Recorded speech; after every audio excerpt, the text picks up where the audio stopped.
Hello dears, നമ്മുടെ പുതിയൊരു വീഡിയോയിലേക്ക് എല്ലാവർക്കും സ്വാഗതം. അപ്പോൾ തമ്പനയിൽ കണ്ടതുപോലെ തന്നെ ദേ പൂ പോലത്തെ ഇഡലിയുടെ റെസിപ്പിയാണ് ഞാൻ ഇന്ന് കാണിക്കുന്നത് കേട്ടോ. അപ്പം ദേ റേഷൻ കടയിൽ നിന്ന് കൊണ്ടുവച്ചിരിക്കുന്ന പച്ചരി ഉണ്ടോ, എല്ലാ മാസവും പച്ചരി കിട്ടും. അപ്പം ഉഴുന്ന് ദേ ഇതുപോലെ കവറിനകത്ത് വാങ്ങിച്ചും ആവശ്യത്തിന് ഉപയോഗിക്കുകയാണ് ചെയ്യുന്നത് കേട്ടോ. അപ്പോൾ ഈ ഒരു ബക്കറ്റിനകത്ത് പച്ചരി തീരാറേ ഇല്ല കേട്ടോ, ഇങ്ങനെ എല്ലാ മാസവും വാങ്ങിക്കാറുണ്ട്. അതുകൊണ്ട് അപ്പം ഞാൻ ദേ ഈ ഒരു ഗ്ലാസ്സിൽ തന്നെയാണ് 2 ഗ്ലാസ് പച്ചരിയാണ് എടുക്കുന്നത് കേട്ടോ. അപ്പോൾ 2 ഗ്ലാസ് പച്ചരിക്ക് 1 ഗ്ലാസ് ഉഴുന്ന്, ആ ഒരു കണക്കിൽ തന്നെയാണ് എടുക്കുന്നത് കേട്ടോ. അപ്പം ഈ റേഷൻ കടയിൽ നിന്ന് കിട്ടുന്ന ഈ ഒരു പച്ചരിക്ക് നമ്മൾ 2 ഗ്ലാസ് പച്ചരി ഇട്ട് കഴിഞ്ഞാൽ ഉഴുന്ന് 1 ഗ്ലാസ് ഇടുമ്പോഴത്തേക്കിന് ഉഴുന്നിൻ്റെ അളവ് ഇച്ചിരി കൂടുതൽ പോലെ തോന്നിക്കും കേട്ടോ. അപ്പോൾ നമ്മൾ പച്ചരി ഒരു 1/2 ഗ്ലാസും കൂടി എക്സ്ട്രാ ഇടാം, കുഴപ്പമില്ല. അങ്ങനെയാണ് ഞാൻ എപ്പോഴും അരച്ച് വെക്കുന്നത്. ഈ 2 ഗ്ലാസ് പച്ചരി എന്ന് പറയുമ്പോഴത്തേക്കിന് ഒരു 2 നേരം ഉണ്ടാക്കാനുള്ള കണക്കാണ് കേട്ടോ. ഞാൻ ഒരുപാട് അരച്ച് വെക്കാറില്ല, ഒന്നെങ്കിൽ രാവിലെയും വൈകിട്ടത്തേക്കും, ഇല്ലെങ്കിൽ 2 നേരത്തേക്ക്, അത് എപ്പോൾ വേണമെങ്കിലും.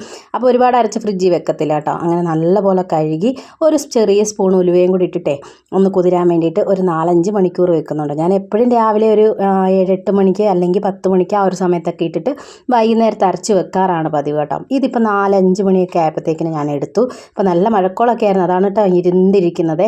അങ്ങനെ ദേ വൈകുന്നേരത്ത് അരച്ചെടുക്കുവാണ്. പിന്നെ അരച്ചെടുക്കുന്നത് സാധാരണ എല്ലാവരും ഈ കുതിർത്ത വെള്ളത്തിൽ തന്നെ അരയ്ക്കാറുണ്ട് കേട്ടോ. ഞാൻ അങ്ങനെ അരയ്ക്കാറില്ല. ആദ്യമേ നമ്മുടെ മിക്സിക്കകത്തോട്ട് ഇട്ട് കൊടുത്തിട്ട് ഒന്ന് ക്രഷ് ചെയ്ത് ആദ്യം എടുക്കും കേട്ടോ. വെള്ളം ഒന്നും ഒഴിക്കാതെ തന്നെ ഒന്ന് കറക്കിയെടുക്കും. എന്നിട്ട് ഇതിൽ വെള്ളം ഒഴിക്കുന്നതെന്ന് പറഞ്ഞാൽ നമ്മൾ ഫ്രിഡ്ജിൽ കുടിക്കാൻ വെച്ചിരിക്കുന്ന വെള്ളം ഉണ്ടല്ലോ, ആ ഒരു തണുത്ത വെള്ളമാണ് ഞാൻ ഒഴിച്ച് അരച്ചെടുക്കുന്നത്. അപ്പോൾ അതാകുമ്പോഴത്തേക്കിന് മിക്സി വലിയ ചൂടാവത്തില്ല. നമ്മൾ മറ്റേ വെള്ളം തന്നെ ഒഴിച്ച് അരയ്ക്കുകയാണെന്നുണ്ടെങ്കിൽ മിക്സി പെട്ടെന്ന് ചൂടാകും. നമ്മൾ തണുത്ത വെള്ളമോ ഐസോ ഒക്കെ ഇടുമ്പോഴത്തേക്ക്, ഐസ് ഇട്ടുകയാണെങ്കിൽ കുഴപ്പമില്ല, തണുത്ത വെള്ളം പക്ഷേ അരയ്ക്കുകയാണെങ്കിൽ മിക്സി അങ്ങനെ ചൂടാവത്തേ ഇല്ല കേട്ടോ. അങ്ങനത്തെ 2 പ്രാവശ്യം മിക്സിയിൽ അരയ്ക്കാനുള്ളതേ ഈ 2 ഗ്ലാസ് മാവിനകത്ത് പച്ചരിക്കകത്ത് കാണുകയുള്ളൂ. അപ്പോൾ അത് ആദ്യത്തേത് അരച്ചൊഴിച്ച് വെച്ചു. രണ്ടാമത്തേതും അതുപോലെ തന്നെയാണ്. ആദ്യമേ ഒന്ന് കറക്കി എടുത്തിട്ട് പിന്നെ കുറച്ച് തണുത്ത വെള്ളം ഒഴിച്ചിട്ടാണ് നല്ലപോലെ അരച്ചെടുക്കുന്നത് കേട്ടോ, നല്ല മഷി പോലെ. അപ്പോൾ അതേ ഫ്രിഡ്ജിൽ വെക്കാൻ പാകത്തിന് ചെറിയൊരു ബക്കറ്റിനകത്താണ് ഞാൻ അരച്ച് വെക്കുന്നത് കേട്ടോ. അപ്പം 2 അരച്ചതിന് ശേഷം പിന്നെ അരയ്ക്കുന്നത് ചോറാണ്. ചോറ് ഇപ്പം എൻ്റെ കയ്യിൽ കുത്തരി ചോറാണ് ഇരിക്കുന്നത്. വെള്ള അരി ചോറാണെങ്കിൽ നല്ല വെള്ള കളറൊക്കെ കിട്ടും. ഏത് ചോറായാലും കുഴപ്പമൊന്നുമില്ല കേട്ടോ. അപ്പോൾ 2 തവി, ചെറിയ തവിക്ക് 2 തവി ചോറും കൂടി ഇട്ടിട്ട് അതും നല്ലപോലെ അരച്ചിട്ട് ഇനി ഇതിനെ നല്ലപോലെ മിക്സ് ചെയ്ത് വെക്കും കേട്ടോ. തവിയിട്ട് വേണമെങ്കിൽ മിക്സ് ചെയ്യാം, കൈ വെച്ച് വേണമെങ്കിലും മിക്സ് ചെയ്യാം. കുറച്ച് കറിവേപ്പിലയും കൂടി ഇട്ട് കൊടുക്കുന്നുണ്ട്. പിന്നെ ഉള്ളിയൊക്കെ ചതച്ചിടുകയാണെങ്കിൽ കുറച്ചും കൂടി നല്ല ടേസ്റ്റാണ്. ഞാൻ നേരത്തേക്ക് ഉള്ളി ഇടുമായിരുന്നു, ഇപ്പോൾ കറിവേപ്പില മാത്രമേ ഇട്ടിട്ടുള്ളൂ.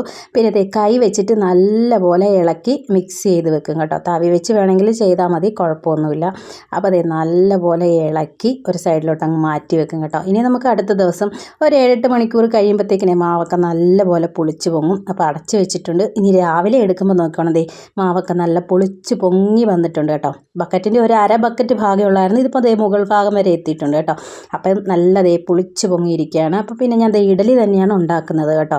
ഇത് ഇനിയിപ്പോൾ ദോശയ്ക്കാണെങ്കിൽ കുറച്ച് വെള്ളവും കൂടി ഒഴിച്ചിട്ട് ഒന്ന് കലക്കിയെടുക്കാം.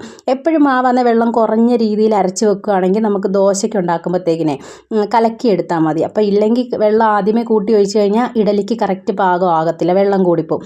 അപ്പോൾ വെള്ളം കുറച്ച് തന്നെയാണ് ഒഴിച്ച് ഇഡലി ദേ ഉണ്ടാക്കിയെടുത്തിട്ടുണ്ട് കേട്ടോ. കാണുമ്പോൾ തന്നെ അറിയാം നല്ല പൂ പോലെ ഇരിക്കുകയാണ് കേട്ടോ, നല്ല സോഫ്റ്റാണ് കേട്ടോ. ഈ റേഷൻ കടയിൽ നിന്ന് കിട്ടുന്ന അതേ പച്ചരി പൊടിച്ചാണ് ഞങ്ങളിവിടെ പുട്ടും ഇടിയപ്പം ഒക്കെ ഉണ്ടാക്കാറുണ്ട് കേട്ടോ. അതിനി ഒരു വീഡിയോയിൽ കാണിക്കാം.